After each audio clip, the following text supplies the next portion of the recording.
Welcome to بولتے ہاتھ۔ برج جوزا جیمنائی۔ کیا آپ نے کبھی غور کیا ہے کہ زندگی میں بعض اوقات ایسے موڑ آتے ہیں جہاں انسان کے سامنے دو راستے کھڑے ہوتے ہیں؟ ایک راستہ بظاہر سادہ، خاموش اور صبر کا تقاضا کرتا ہے، مگر انجام کے اعتبار سے کامیابی کی طرف لے جاتا ہے، جبکہ دوسرا راستہ ظاہری چمک دمک، فوری فائدے اور دلکش مواقعوں سے بھرپور دکھائی دیتا ہے، لیکن اس کے اندر ایسے خطرات پوشیدہ ہوتے ہیں جو بعد میں انسان کو پچھتاوے کے سوا کچھ نہیں دیتے۔ اگر آپ برج جوزا سے تعلق رکھتے ہیں تو 15 جولائی سے 9 اگست سال 2026 تک کا عرصہ کچھ اسی نوعیت کی آزمائش اپنے ساتھ لا رہا ہے۔ علم نجوم کے مطابق اس دوران مشتری جیسے علم، حکمت، فراخ دلی اور درست فیصلوں کا نمائندہ سیارہ سمجھا جاتا ہے، سورج کے انتہائی قریب آ کر اپنی ظاہری قوت کھو دیتا ہے، جسے نجومی اصطلاح میں است کہا جاتا ہے۔ اسی کیفیت کے دوران کہا جاتا ہے کہ مشتری کے اثرات کمزور پڑ جاتے ہیں اور اس وجہ سے انسان کی دور اندیشی، فیصلہ سازی اور معاملات کو گہرائی سے سمجھنے کی صلاحیت متاثر ہو سکتی ہے۔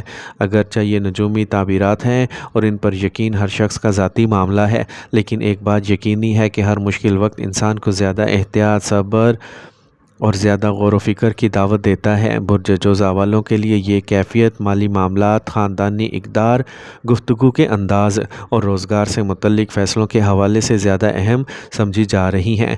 گویا آنے والے 25 دن صرف زیادہ دولت کمانے کا وقت نہیں، بلکہ اس دولت کی حفاظت کرنے، فضول اخراجات سے بچنے، اپنی زبان پر قابو رکھنے، اپنے وعدوں کو نبھانے اور ہر فیصلے میں جلد بازی سے بچنے کا وقت ہے۔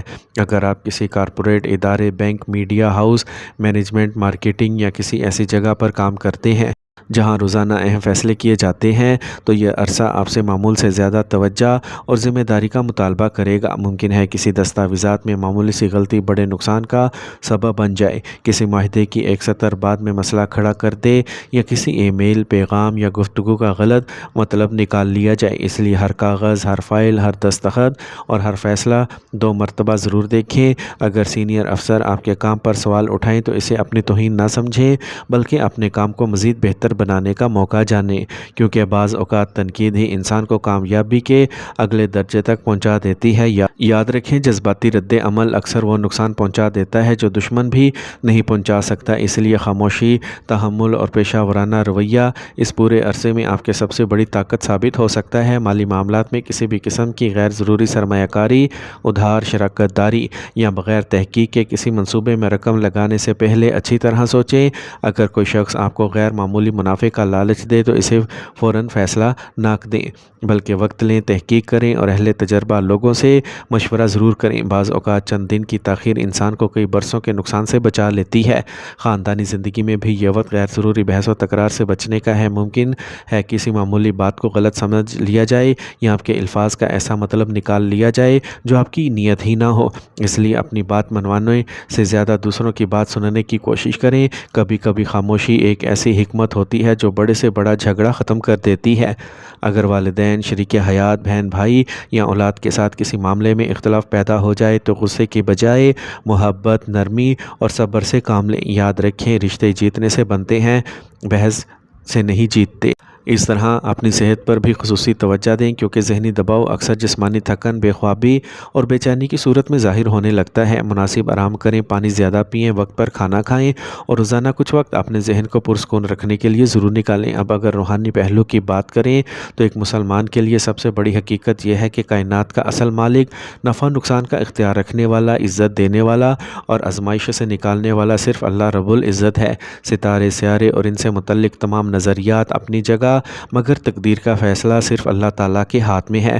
اس لیے اگر آپ اپنے دل کو مضبوط، اپنی سوچ کو روشن اور اپنے فیصلوں کو بہتر بنانا چاہتے ہیں تو ان دنوں میں اللہ تعالیٰ کا ذکر کثرت سے کریں۔ یا علیم کا ورد خشوع و خضوع کے ساتھ کریں۔ اللہ تعالیٰ سے دعا کریں کہ وہ آپ کو درست سمجھ، بہترین فیصلہ اور ہر شر سے حفاظت عطا فرمائے۔ اس کے ساتھ روزانہ اپنی استطاعت کے مطابق صدقہ کریں، کسی ضرورت مند کو کھانا کھلائیں، کسی بھوکے کی مدد کریں یا پرندوں کو دانہ ڈالیں۔ نیکی انسان کے دل میں سکون پیدا کرتی ہے اور اللہ تعالیٰ کی رحمت کو اپنی طرف متوجہ کرنے کا ذریعہ بنتی ہے۔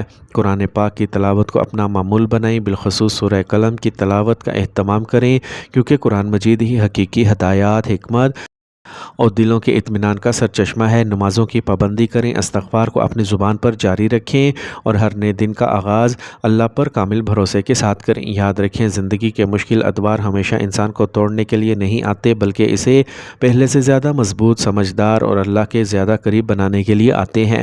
اس لیے ان 25 دنوں کو خوف اور مایوسی کے ساتھ نہیں، بلکہ احتیاط، صبر، حکمت اور دعا اور توکل کے ساتھ گزاریں۔